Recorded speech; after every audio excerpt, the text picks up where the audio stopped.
आइए नजर डालते हैं आज की खास खबरों की ओर। केंद्र सरकार की रोपवे योजना के तहत उज्जैन रेलवे स्टेशन से महाकाल रोपवे, एम्पायर चौक, सादर कटंगा, रामपुर साउथ एवेन्यू माल, ग्वारीघाट, नर्मदा मंदिर से नदी के पार गुरुद्वारा तक जाएगा। इसी तरह रोपवे सिविक सेंटर, मालवीय चौक, लाटगंज, बड़ा फुहार से बलदेव बाग तक बनेगा। ट्राइबल इलाकों में पीएम न्याय योजना के तहत बिजली पहुंचाई जाएगी। सोलर और अन्य व्यवस्था सरकार करेगी। विश्वविद्यालय सेवा के रिटायर्ड कर्मचारियों को 7वां वेतनमान दिया जाएगा। केन बेतवा लिंक परियोजना के तहत 2004 में बीजेपी की सरकार बनाई। 7 लाख हेक्टेयर पर सिंचाई होती थी, 35 लाख हेक्टेयर पर अभी सिंचाई हो रही है। 6,364 हेक्टेयर और नेमाड़ी, टीकमगढ़, पन्ना, शिवपुरी में 44 लाख लोगों को फायदा होगा। आज हमारे लोकप्रिय मुख्यमंत्री माननीय डॉक्टर मोहन यादव जी की अध्यक्षता में कैबिनेट की बैठक संपन्न हुई। कैबिनेट की बैठक की शुरुआत हो उसके पहले माननीय मुख्यमंत्री जी ने मध्य प्रदेश की वित्तीय स्थिति के बारे में बताया कि हमारे पास वित्तीय स्थिति बहुत अच्छी है हमारी, और सभी माननीय मंत्रियों से उन्होंने निवेदन किया कि अपने अपने विभाग की समीक्षा करें और वे सब कार्य जो बजटेड हैं उसमें पैसे की कमी नहीं है, सब समय सीमा के अंदर काम पूरा हो, इसके लिए अपने अपने विभाग की जितने भी आपके बजटेड कार्य हैं उसकी समीक्षा करें। और इसलिए मुझे प्रसन्नता है कि बहुत ऐसा छप रहा था कि राज्य की वित्तीय स्थिति खराब है। मैं मीडिया के बंधुओं से विशेषकर कहना चाहता हूं कि मध्य प्रदेश सरकार की वित्तीय स्थिति बहुत अच्छी है। हमारे पास सभी योजनाओं के लिए पर्याप्त पैसा है। आज माननीय मुख्यमंत्री जी की एक बहुत ही महत्वाकांक्षी योजना पीएम श्री पर्यटन वायु सेवा, जितने भी पर्यटक स्थान हैं वहां जाने के लिए हवाई जहाज के माध्यम से पर्यटक अगर जाना चाहे तो जा सकेंगे। आज उसकी शुरुआत हो रही है पीएम श्री पर्यटन वायु सेना की। दूसरी ही एक पीएम श्री धार्मिक पर्यटन हेली सेवा है, ये हेलीकॉप्टर के द्वारा की जाएगी। अभी सबसे पहले इंदौर इसका केंद्र होगा और महाकाल और ओंकारेश्वर एक सर्किट बनेगा पूरा, और उसकी भी शुरुआत आज से हो रही है। ये इसकी आवश्यकता के अनुसार दूसरे पर्यटक स्थल पर और दूसरे धार्मिक स्थलों पर भी इसका विस्तार किया जा सकेगा। आज माननीय मुख्यमंत्री जी ने मंत्रिमंडल की एक समिति बनाई है जो हमारे अनुसूचित जाति और जनजाति की हॉस्टल्स हैं उनका स्तर ठीक हो और वहाँ पर ठीक गतिविधियाँ चले और वहाँ के विद्यार्थी जो रहने वाले उनको किसी भी प्रकार की असुविधा नहीं हो, उसको ध्यान में रखते हुए एक 3 सदस्यीय कमेटी बनी है। विजय शाह जी उस कमेटी के अध्यक्ष हैं, निर्मला भूरिया जी और दिलीप अहिरवार जी, तीनों मंत्री अपने सुझाव देंगे और अनुसूचित जाति और जनजाति के जितने भी हॉस्टल्स हैं उसमें अच्छी सुविधा हो, वहाँ के विद्यार्थियों को अच्छा वातावरण मिले, इसके लिए ये कमेटी अध्ययन करके और सुझाव देगी। आप सभी जानते हैं पिछले दिनों अयोध्या में राम लला की प्राण प्रतिष्ठा हुई, तब से अयोध्या का पर्यटन कई गुना 100 गुना लगभग बढ़ गया है। अब चित्रकूट भी लोग आना चाहते हैं और चित्रकूट का आधा हिस्सा उत्तर प्रदेश में, उत्तर प्रदेश ने भी काम प्रारंभ चालू कर दिया और उन्होंने भी अपना एक प्राधिकरण बनाया है। आज की कैबिनेट में चित्रकूट नगर में एक विकास प्राधिकरण बनाने की घोषणा की है, उसमें पदों का सृजन किया जाएगा और प्रथम 20 करोड़ रुपए उनको कार्य संचालन हेतु दिए जाएंगे। जिला कलेक्टर को निर्देश दिए गए हैं कि वो उन्हें भवन उपलब्ध कराएं और चित्रकूट का विकास भी बहुत अच्छा हो, ये माननीय मुख्यमंत्री जी की इच्छा है। तो इसलिए इस प्राधिकरण के माध्यम से, क्योंकि वहाँ पर जो चित्रकूट का एरिया है उसमें नगरीय क्षेत्र भी है, ग्रामीण क्षेत्र भी है और अन्य विभाग भी है, उन सब के तालमेल के लिए बहुत ज़रूरी है कि एक प्राधिकरण बनाया जाए। तो ये प्राधिकरण बनाने के आज मंत्रिमंडल में निर्णय लिया गया है। मुरैना जिले में एक बहुत लंबे समय से अम्बा पीनट मार्ग पर एक उच्च स्तरीय पुल लंबित था। वह लंबित इसलिए हो रहा था कि वहाँ कौन सी योजना थी वो? नहीं दिया एस्टिमेट थे, पर लंबित क्यों हो रहा था वो? उसका कारण था वहाँ पर कौन सी योजना है वो, सॉरी घड़ियाल नाम याद नहीं आया मुझे। घड़ियाल परियोजना वहाँ पर चल रही थी, उसके कारण उसकी अनुमति नहीं मिल रही थी। वैसे 2012 से ये पुल स्वीकृत था, पर घड़ियाल योजना के कारण वहाँ पर उस पुल बनाने की अनुमति नहीं मिल रही थी। वो अनुमति मिल गई है और इसलिए इस पुल को फिर से निर्माण है तो आज 157 करोड़ रुपया स्वीकृत किया गया है। एक बहुत ही महत्वाकांक्षी योजना राष्ट्रीय रोपवे विकास कार्यक्रम, ये केंद्र सरकार की योजना है। इसमें धार्मिक पर्यटक स्थल जितने भी वहाँ रोपवे बनाने की योजना है।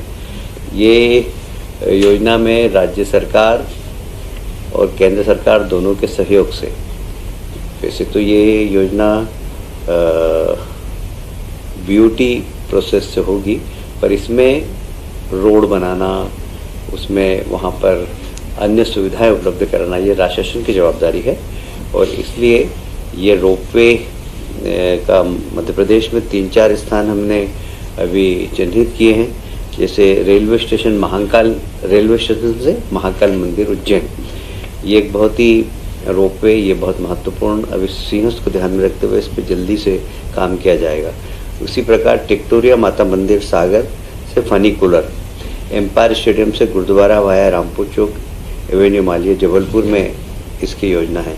ऐसे ही सिविक सेंटर बलदेव बाग वाया मालवी चौक लाडौन बफौरा जबलपुर में, ये भी रोपवे के लिए अभी चिन्हित किया गया है। माननीय गडकरी जी जब जबलपुर आए थे उन्होंने इस रोपवे की घोषणा भी की थी और इस पे आज कैबिनेट ने अपनी स्वीकृति प्रदान की।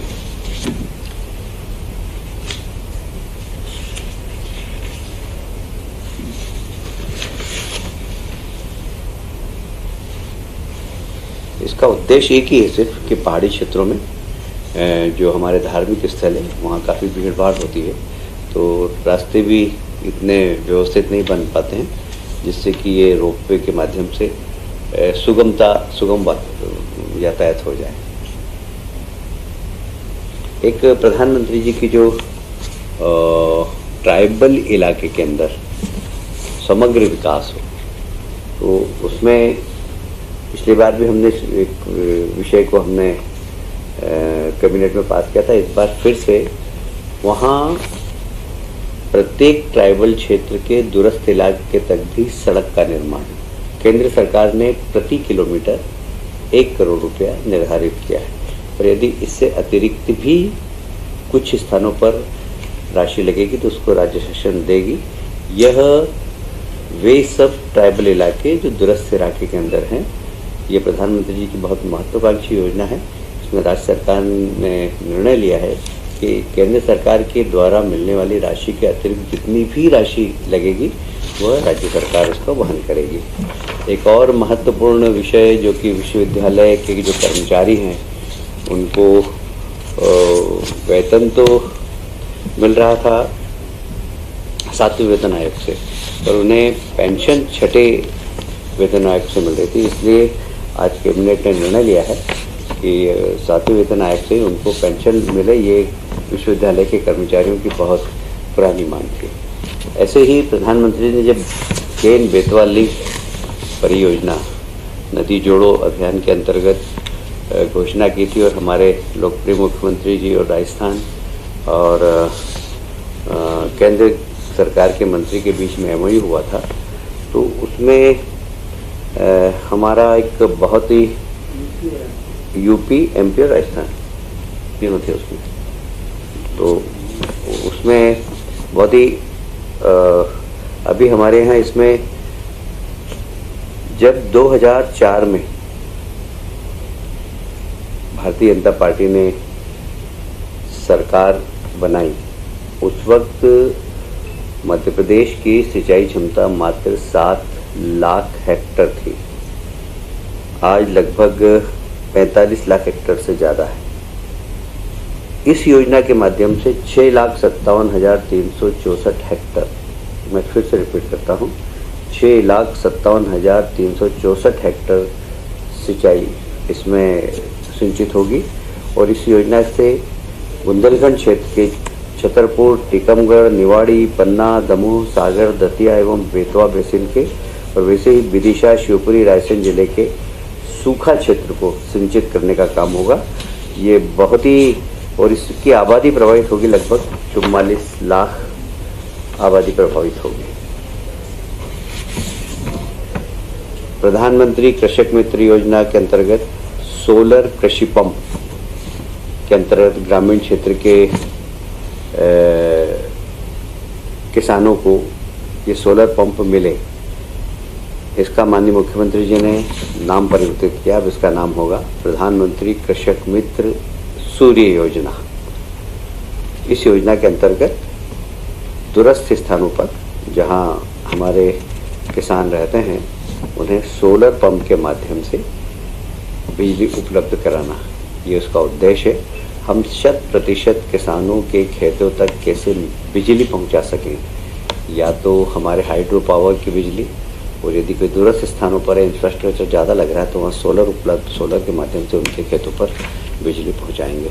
आज की कैबिनेट के निर्णय की यही निर्णय थे जो मैंने आपको सुना है। विश्वविद्यालय आज स्टेट हैंगर से 2 ग्रुप जाएगा मंत्रियों का। एक ग्रुप जाएगा ग्वालियर, दूसरा ग्रुप जाएगा ओंकारेश्वर और उज्जैन। ओंकारेश्वर और उज्जैन हेलीकॉप्टर से हम लोग जाएंगे, और ग्वालियर और जबलपुर जो ग्रुप जाएगा वो विमान से जाएंगे। ये दोनों पर्यटन को बढ़ावा देने के लिए है, और अभी प्रयोग हम 2-3 जिलों से कर रहे हैं, पर जैसे जैसे डिमांड आएगी इस पर्यटन को बढ़ाने के लिए ये हेली सुविधा और विमान सुविधा हम बढ़ा देंगे।